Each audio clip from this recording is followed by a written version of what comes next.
How are we doing, everybody? It's Coach Alex from Maximize Potential coming at y'all with another great Mobility Monday. Today I'm talking about how to open up the shoulders, specifically in a back rack position. But before we get into that, if you haven't noticed, we got our cold weather gear finally here. Stay bundled up and warm while still getting your gains. We've got sweaters, we've got sweatpants, we've got beanies, and we've got a good assortment of hoodies. We still got a handful of deals going on in the shop right now, so go ahead and grab some gear while the deals are still on. I'm gonna go ahead and leave a link down in the comments below. Today I'm talking about what proper mobility we need to take in order to get into that back rack position. So let's go ahead and jump right into it.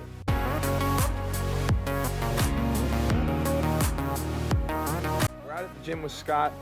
Scott's gonna go ahead and show us his back rack position. Remember, anytime that we get under the rack, we're gonna go ahead and space out the hands. So I always like to cue thumb length or so away from the grip. Give or take, this is gonna be shoulder width or just outside of shoulder width. So go ahead and grab the bar, dip it on under.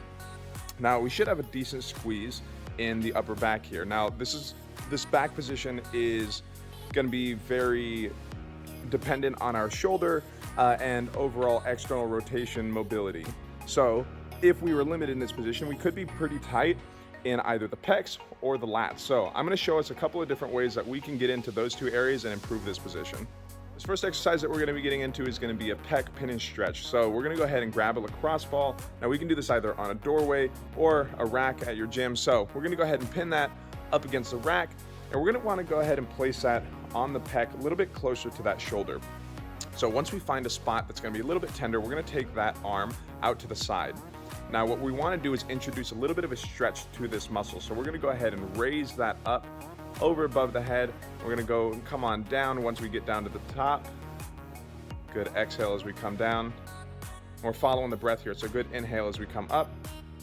The pecs are very, very important internal rotators of the arms, so when they're tight, they restrict those all too important external rotations. So making sure that we have a very good active release with this. Like I said, we're looking for a tender, tight spot in this area. We're moving moving the arm around up to the side, up and down. This is going to overall increase the elasticity of those muscles, getting rid of any stiffness in the pecs, and this is going to allow for that better external rotation in that shoulder. We're going to go ahead and get at this for about a minute, maybe 2 minutes per side. So this next one that we're going to be getting into is going to be a lat release. So the latissimus dorsi, we have two giant muscles on our back. They're going to make the V in our back. These are very important internal rotators. So again, if these guys get real stiff, that's what's going to limit our external rotation of those shoulders. So we're going to go ahead and take the lacrosse ball and pin that lat up against a wall here. Now, as we do this, we're going to go ahead and lower down that top arm. And we're going to continue this kind of wave motion as we go down and up.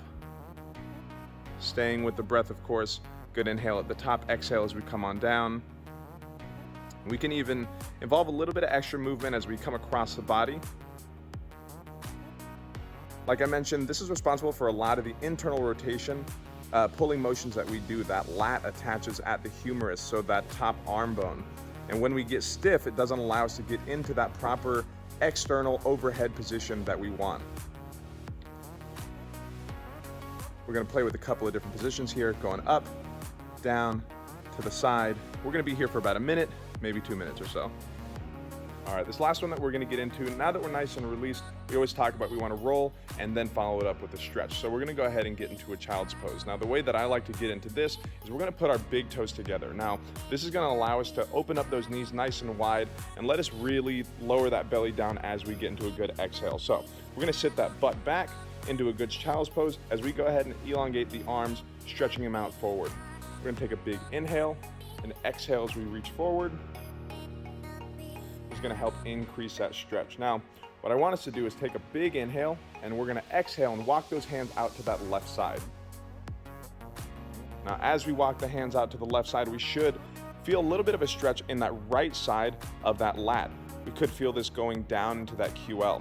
If we want to get a little bit more into this stretch, we can take that right hand and go into an underhand position here, so that palm facing up towards the sky. And we're going to take that left hand and slowly anchor down that hand. Like I said, this is going to give us a little bit more of an extra stretch here.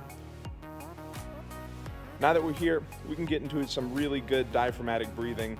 I mentioned in a video a couple of weeks ago, we don't want to breathe up into the chest. We want to make sure that we're breathing all the way into the belly. So with those knees wide, take a big deep inhale as the belly expands, the ribs expand, we feel those muscles expand, get a little bit of an extra stretch. We're gonna take about 3 to 5 breaths here, and on that final exhale, slowly walk the hands back to the middle.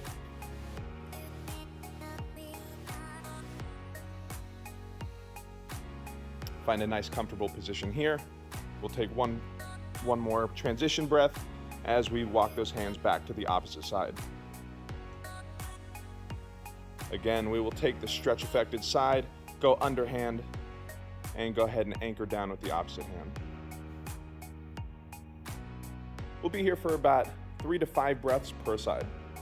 As we know, anytime that we get into any type of mobility, we always want to test at the beginning and retest at the very end. So let's go ahead and check out this rack position now that we have this newfound mobility. Oh, that's looking super smooth. So as we can see, the shoulders are coming back a lot smoother. That external rotation doesn't look quite as stiff, and we're getting a really good squeeze in this upper back here. Anyway, guys, that's about all I got for us today. For those of us struggling with this, I would highly recommend that we try this out at home. I promise that we're going to see at least minimal results. And remember, progress takes time. Like I said earlier, our cold weather gear is here. We still have deals going on them right now. So go ahead and grab some while the deals are still on. Remember, this is always a conversation, so go ahead and leave a like. Comment down below with something that you learned, any questions that you may have, or suggestions for future content that you want to see. But other than that, I'm Coach Alex. Y'all be good, drink some water, and I'll see y'all in the next one.